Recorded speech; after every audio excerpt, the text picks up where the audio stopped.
For the past 24 years, no ship has passed through this area without a companion, at least for part of the journey. A large white fish known as Pelorus Jack.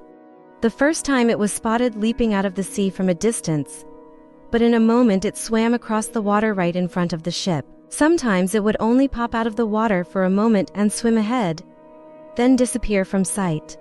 But at other times it stayed for more than 10 minutes.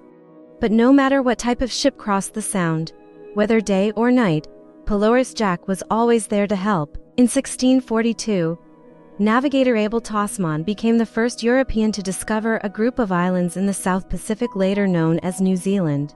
In 1840, the British began colonizing, officially annexing these islands by establishing a permanent European settlement in Wellington. Since then, many trade routes have been established to transport minerals and precious stones mined on these islands. The only problem is the narrow straits that connect the islands, making it very difficult for ships to pass through.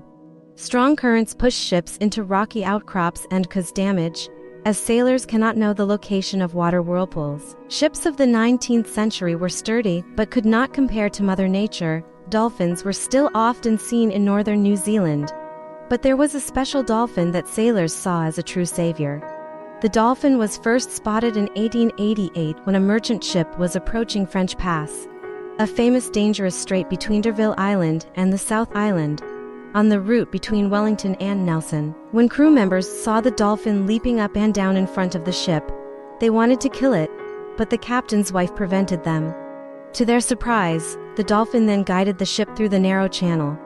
The dolphin guided the ship through the swirling waters and past French Pass, safely. The sailors gave the dolphin the nickname Pelorus Jack, related to the Marlborough Sounds area, where Jack waited to guide the ships. Jack was about 4 meters long with gray stripes or blurry gray markings, a white round head. For many years after Jack guided most ships through French Pass safely, Pelorus Jack guided ships by swimming alongside them for about 20 minutes each time, day and night.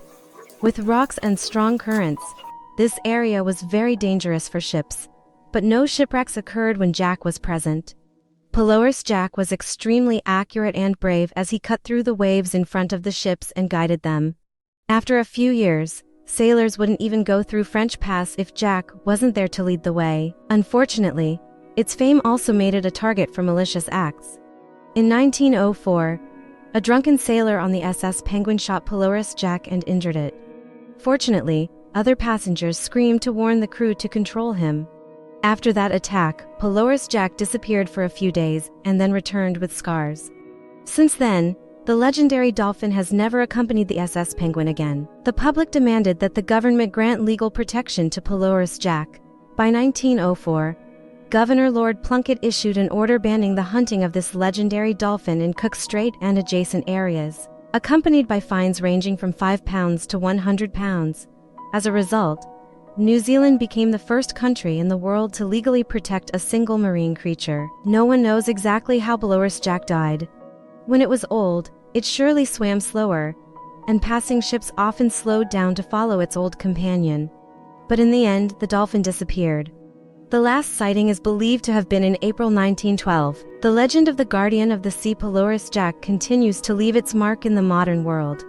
Scotland has a famous dance named after Pelorus Jack, with moves resembling its swimming dance. In 1989, Pelorus Jack was chosen as the icon of the inter-island ferry from Wellington to Picton through Cook Strait.